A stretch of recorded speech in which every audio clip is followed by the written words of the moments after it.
नहमदुहु व नसल्ली अला रसूलिहिल करीम अम्मा बाद अऊज़ु बिल्लाहि मिनश शैतानिर रजीम बिस्मिल्लाहिर रहमानिर रहीम। मोहतरम सामीन किराम, अस्सलामु अलैकुम व रहमतुल्लाह। आज की इस मुख्तसर फ़हम कुरान क्लास में हम सूरह बकरा की आयत नंबर 283 के एक हिस्से का मुताला करेंगे। फरमाया गया, फ़इन अमिन बअदुकुम बअज़ा फ़लयुअद्दिल्लज़ी उतुमिना अमानतहु वलियत्तक़िल्लाह रब्बहु।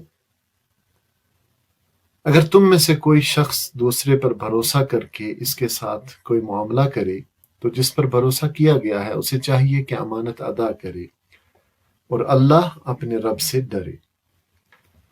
लफ्ज़ी तर्जुमा देखिए, फ़इन फिर अगर, अमीना एतबार करे, बाज़ुकुम बाज़ा तुम में से कोई दूसरे पर, यानी तुम्हारा बाज पर, तुम में से कोई शख्स दूसरे पर, फल युअद्दी बस चाहिए कि अदा करे, अल्लज़ी तुमिना जिसको अमीन बनाया गया है, यानी जिस पर भरोसा किया गया है उसे चाहिए कि अदा करे, अमानतहु अपनी अमानत को, उसकी अमानत को, यानी जिसके मामले में उस पर भरोसा किया गया है।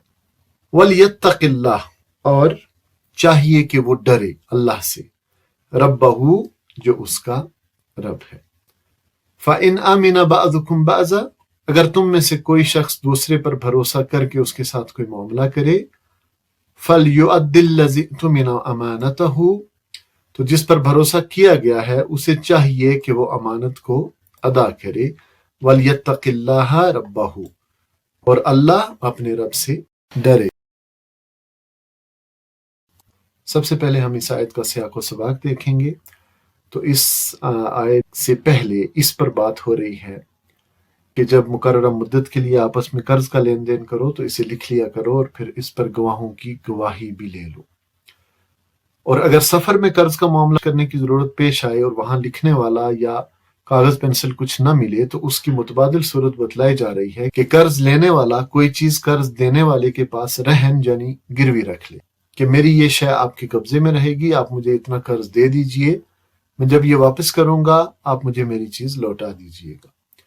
अब अगर एक शख्स के पास रहन देने को कुछ नहीं था, या ये कि दूसरे भाई ने उस पर एतमाद करते हुए उससे कोई शय रहन नहीं ली और उसे कर्ज दे दिया, तो ये माल जो उसने कर्ज लिया है ये इसके पास कर्ज देने वाले की अमानत है जिसका वापस लौटाना उसके जिम्मे फर्ज है।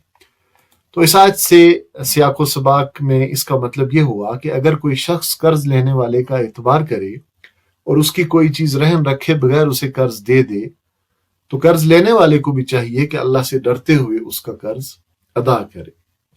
लेकिन इस आयत में जो हुक्म दिया जा रहा है वो अमूमी तौर पर बहुत अहमियत का हामिल है, क्योंकि हम जिंदगी में बहुत से लोगों पर भरोसा करके उनके जिम्मे अपना को काम लगाते हैं और उसकी उजरत देते हैं, या फिर कोई हमारे जिम्मे कोई काम लगाता है और हम उसकी उजरत लेते हैं, और ये हमारी मुआशी जिंदगी का एक अहम जुज़्व है। हमारी नौकरियां, हमारे कारोबार, इन सब में हम किसी पर भरोसा करते हैं और कोई हम पर भरोसा और एतमाद करता है। मसलन सरकारी नौकरियों में पूरा मुस्लिम मुआशरा आप पर भरोसा करके आपके जिम्मा कोई काम लगाता है। अब मुसलमानों के लिए इस आयत में हुक्म यह है कि खाइन न बनो, धोखा न दो, बददियानत न बनो और भरोसा न तोड़ो। कहते हैं ना कि ईमानदारी बेहतरीन पॉलिसी या हिकमत अमली है, क्योंकि आप इस तरह दूसरों का एतमाद जीत लेते हैं। ये दयानतदारी या ऑनेस्टी दूसरों के लिए तो पॉलिसी है, लेकिन मुसलमानों के दीन का हिस्सा है। पॉलिसी तो बदल सकती है लेकिन दीन नहीं बदल सकता। तो एक साले सही मुस्लिम मुआशरा दयानतदार और काबिल भरोसा लोगों का मुआशरा होता है, जैसा कि सहाबा इकराम रिज़वानुल्लाहि अलैहिम अजमाइन थे। मोमिन बददियानत और धोखाबाज नहीं होते, बल्कि अपने अहद, दूसरों के भरोसे और अमानतों का पास रखने वाले होते हैं, क्योंकि यही हमारे रब का हमारे लिए हुक्म है। एक बार फिर इसका तर्जुमा पढ़ लें। अगर तुम में से कोई शख्स दूसरे पर भरोसा करके उसके साथ कोई मामला करे तो जिस पर भरोसा किया गया है उसे चाहिए कि अमानत अदा करे और अल्लाह अपने रब से डरे।